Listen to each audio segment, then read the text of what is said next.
Ladies and gentlemen, fellow patriots, and those tuning in from the far reaches of the interwebs, welcome to another edition of Trump's America, the only show where logic takes a backseat to winning. Today, we're diving into the latest plot twist in the epic saga of American democracy, a saga that makes Game of Thrones look like a bedtime story. Our protagonist, none other than President Donald J. Trump, the man, the myth, the legend, and the only president brave enough to tackle the chaotic world of elections with the subtlety of a bull in a china shop. Last week, our commander-in-chief, in a move that has left both Democrats and late-night comedians scrambling for their scripts, signed an executive order that aims to overhaul how elections are done in this great nation. Yes, folks, because when it comes to voting, why settle for a well-oiled machine when you can have a roller coaster of bureaucracy and paperwork? The Democrats, bless their hearts, have wasted no time in firing up the legal engines, with not one, but two lawsuits aimed at blocking this audacious move. The Democratic National Committee, the Democratic Governors Association, and the Senate and House Democratic leaders have united like the Avengers. But instead of fighting Thanos, they're taking on Trump. Their complaint paints a picture of an executive order that's as radical as a hippie at a rock concert. The Democrats are accusing President Trump of trying to impose changes that could, heaven forbid, disenfranchise lawful voters. Because, as we all know, nothing says democracy quite like keeping things exactly as they are. The lawsuit takes issue with several key points in Trump's order, such as mail-in ballot deadlines and the president's apparent obsession with voter registration forms. Because if there's one thing President Trump loves more than a good rally, it's redesigning forms. And who can blame him? After all, nothing screams, "Make America Great Again," like a snazzy new layout for voter registration. Now let's talk about the proof-of-citizenship requirement, a brilliant idea that could only come from the mind of a man who understands that nothing is more American than proving you're American.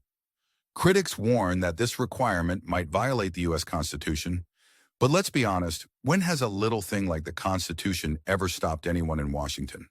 Meanwhile, Trump, always the showman, is eyeing a third term and taking on the elite institutions that have, apparently, been caving faster than a house of cards in a tornado.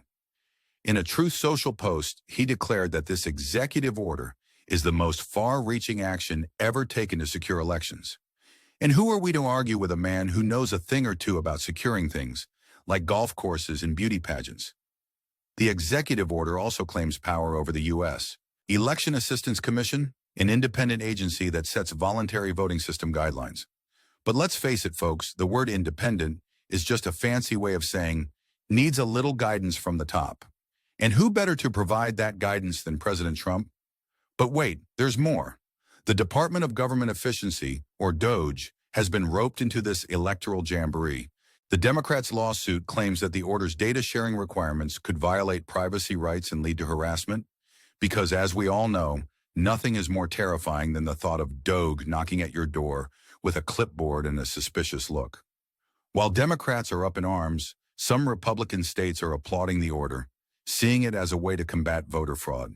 After all, who needs cybersecurity assistance when you can have the thrill of purchasing new voting systems and educating voters?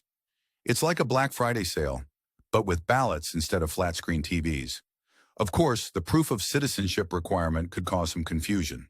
In Kansas, where a similar rule was in effect for 3 years, nearly 30,000 people were prevented from registering to vote. And while almost all of them were U.S. citizens, let's not let facts get in the way of a good policy. As we watch this drama unfold, we can't help but wonder what you, dear viewers, think of this latest development in our electoral saga. Is Trump's executive order a bold step towards securing our elections, or is it a misstep that could lead to chaos? Let us know in the comments below. And while you're at it, don't forget to subscribe to our channel and hit that like button. After all, your support is what keeps us going in these tumultuous times. In conclusion, as we stand on the precipice of yet another chapter in the Trump presidency, one thing is clear. Whether you agree with him or not, President Trump has an unerring ability to keep things interesting. So grab your popcorn, sit back, and enjoy the show. Because in Trump's America, the only certainty is that there will be no shortage of surprises. Until next time, stay informed, stay engaged, and remember, in the words of a certain president, Only losers don't subscribe.